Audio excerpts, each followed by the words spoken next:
Hello everyone, welcome to the channel, and today we will discuss about the modern periodic law that was given by Sir Henry Moseley. इन्होंने modern periodic law क्यों दिया? क्योंकि इन्होंने found out किया कि Mendeleev ने ऐसी बहुत सी चीज़ें हैं जो छोड़ दी हैं और जो उनकी लिमिटेशंस में आती हैं, ठीक है, और उन एनोमलीज को हमें ओवरकम करना है। Uncertainty of prediction of elements को भी हमें रिमूव करना है। तो इसके लिए कुछ ऐसा सोचना चाहिए जिससे कि सारी लिमिटेशंस कवर अप हो जाए। इसलिए मॉडर्न पीरियोडिक लॉ दिया गया हेनरी मॉजले के द्वारा, and he found that the atomic numbers of the elements are the more fundamental property than the atomic masses, यानी कि एटॉमिक मास की बजाय atomic number is the more fundamental property. सबसे important point यही था इनके लॉ का। इन्होंने कहा कि एक ऐसी मॉडर्न पीरियोडिक टेबल बनाई जा सकती है जिसमें एलिमेंट्स को हम इंक्रीजिंग एटॉमिक नंबर में अरेंज करें, ना कि इंक्रीजिंग एटॉमिक मास के अकॉर्डिंग। अभी तक सारे साइंटिस्ट एटॉमिक मास का कंसेप्ट ले रहे थे, इन्होंने atomic number, increasing atomic number का कंसेप्ट सबसे पहले सबके सामने रखा। इनके बाद एक साइंटिस्ट हुए नील्स बोहर। नील्स बोहर को ग्रेट साइंटिस्ट इसलिए माना जाता है क्योंकि इन्होंने आइंस्टाइन को भी चैलेंज किया था। इन्होंने सबसे पहले मॉडर्न पीरियोडिक टेबल का आइडिया पुट किया कि मॉडर्न पीरियोडिक टेबल हम अगर डिज़ाइन करें तो उसमें इन्होंने कुछ हॉरिजॉन्टल रोज, कुछ वर्टिकल कॉलम्स बनाए, ठीक है, और उन्हें ग्रुप्स और पीरियड्स का नाम दिया। वर्टिकल कॉलम्स को ग्रुप कहा और हॉरिजॉन्टल कॉलम्स को पीरियड्स कहा, और सभी एलिमेंट्स को इंक्रीजिंग एटॉमिक नंबर के अकॉर्डिंग अरेंज किया, ना कि अकॉर्डिंग मास के अकॉर्डिंग। इसीलिए न्यूलैंड की जो भी और लिमिटेशंस थी, मेंडलीव की जो भी लिमिटेशंस थी, वो सब सॉल्व हो गई इस न्यू टेबल से।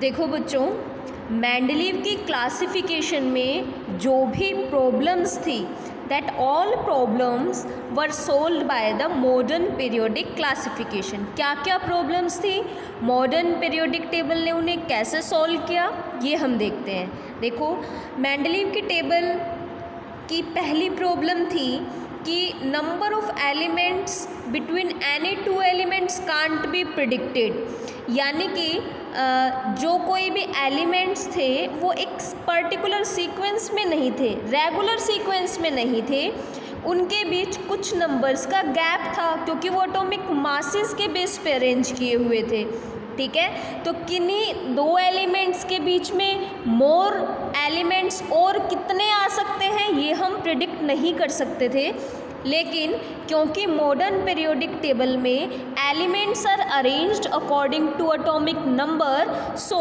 We can easily predict that number of elements between any two elements, okay, ये हम इजीली प्रिडिक्ट कर सकते हैं।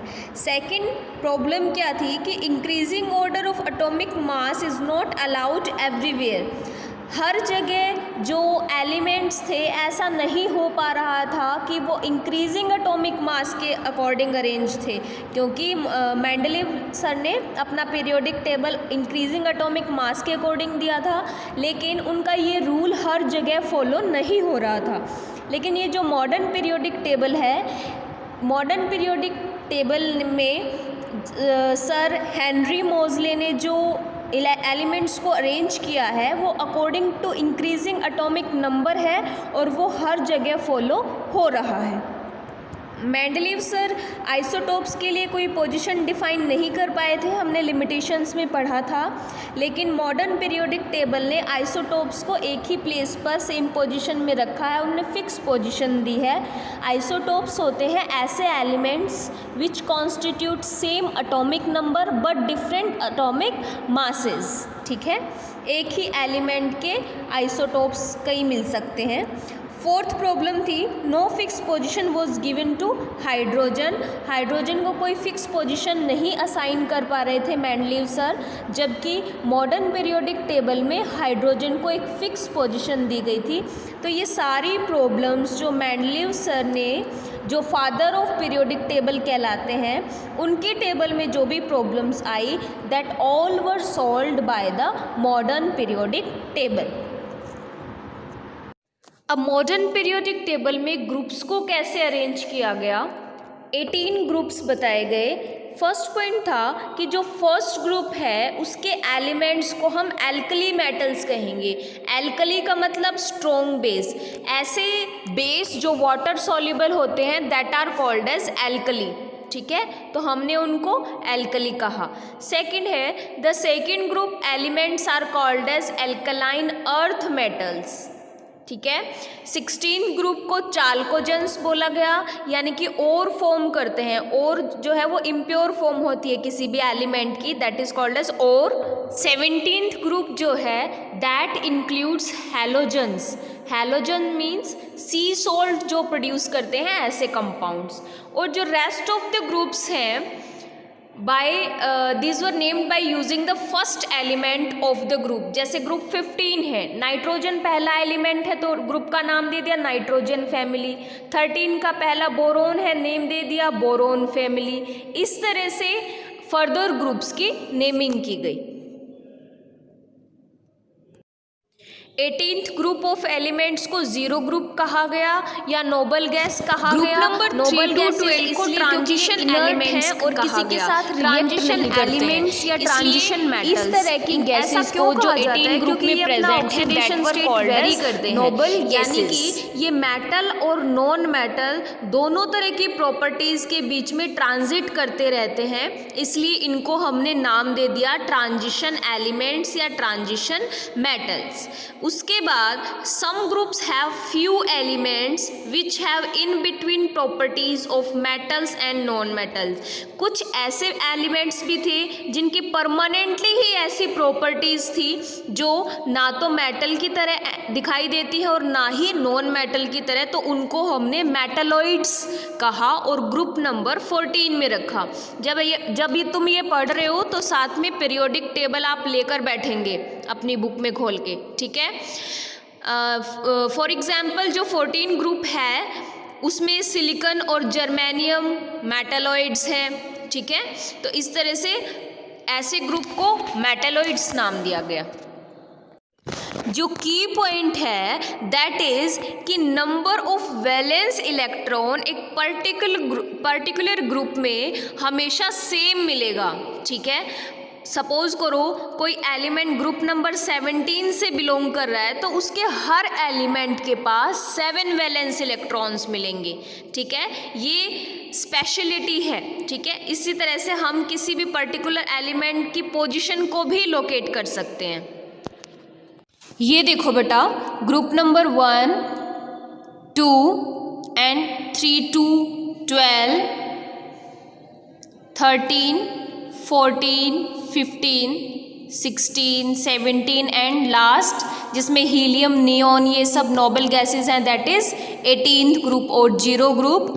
और 7 पीरियड्स हम इसमें काउंट कर सकते हैं। इसके अलावा लैंथेनम से स्टार्ट होने वाली लैंथेनाइड सीरीज़ है और एक्टिनियम से स्टार्ट होने वाली एक्टिनाइड सीरीज़ है। अब हम पीरियड्स के बारे में बात करते हैं। जो फर्स्ट पीरियड है that was called as very short period, क्योंकि इसमें 2 ही एलिमेंट्स प्रेजेंट हैं, ठीक है। सेकंड और थर्ड पीरियड को शॉर्ट पीरियड कहा गया क्योंकि इसमें 8 एलिमेंट्स प्रेजेंट हैं। Fourth and fifth periods are called as long periods, 18 elements, ठीक है। सिक्स्थ पीरियड को लॉन्गेस्ट पीरियड कहा गया क्योंकि इसमें 32 एलिमेंट्स हैं। और seventh period, this is seventh period, उसको आज तक इनकम्प्लीट पीरियड में गिना जाता है क्योंकि उसमें कुछ एलिमेंट्स लेफ्ट हैं। The whole periodic table is divided into 4 blocks, 4 block बनाए हैं s, p, d and f. First और सेकंड ग्रुप के एलिमेंट्स को एस ब्लॉक एलिमेंट्स कहते हैं, 3rd to 12th को d block, Elements from group 13 to 18 are called as p block elements.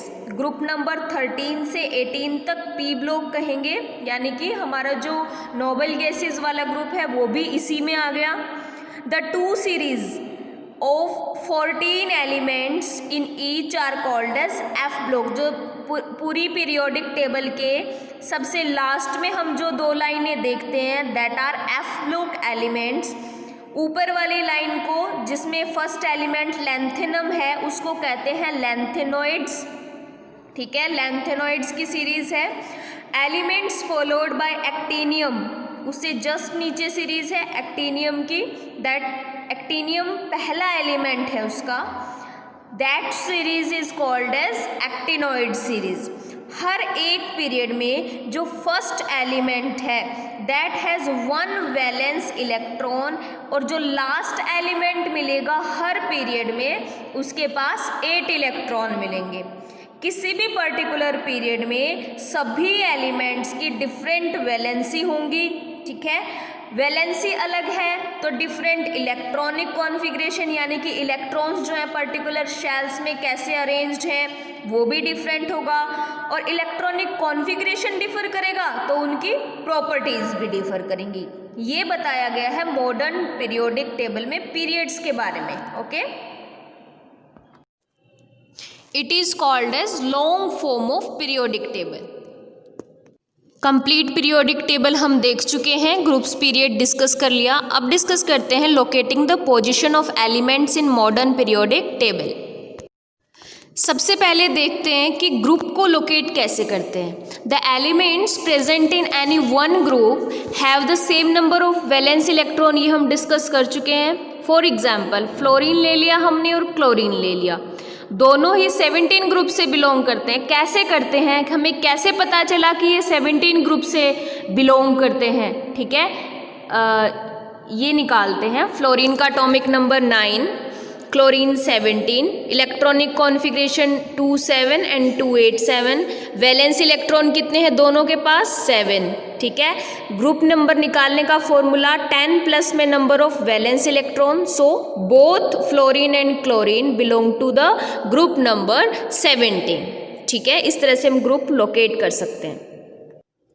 अब आते हैं locating the period number. Period number locate करने के लिए हमें ये पता होना चाहिए कि कुछ एलिमेंट्स में same number of valence electron तो नहीं होता, लेकिन सेम नंबर ऑफ शेल हो सकता है. अब ये शेल क्या होता है, देखो हमारे पास ये एटम है, इसमें न्यूक्लियस प्रेजेंट है और ये इलेक्ट्रॉन्स रिवॉल्व कर रहे हैं बाहर. ये इलेक्ट्रॉन्स जिन पाथ्स में रिवॉल्व करते हैं that are called as shells. ठीक है, नंबर ऑफ शेल्स डिटरमिन करेगा period number. Period number of any element is equal to the number of shells of the member element of the period. Number of shell is equal to period number. So the maximum number of elements present in a given period will be equal to maximum number of electrons which can be accommodated in the shell. अब maximum number of electron कैसे निकालेंगे? Formula है 2n square. n represent करता है period number को. For example, carbon has atomic number 6 and has the configuration 2 and 4. These electrons are present in the K and L shell, means 2 shells. तो period number क्या होगा?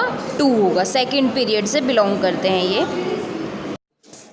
Okay, in the next lecture we will discuss about the merits of the long form of periodic table, limitations of the modern periodic table, and the comparison of Mendeleev's periodic table and modern periodic table की क्या क्या parameters हैं और उनके base पे हम comparison करें तो which one is the better. Okay, we will discuss in the next video.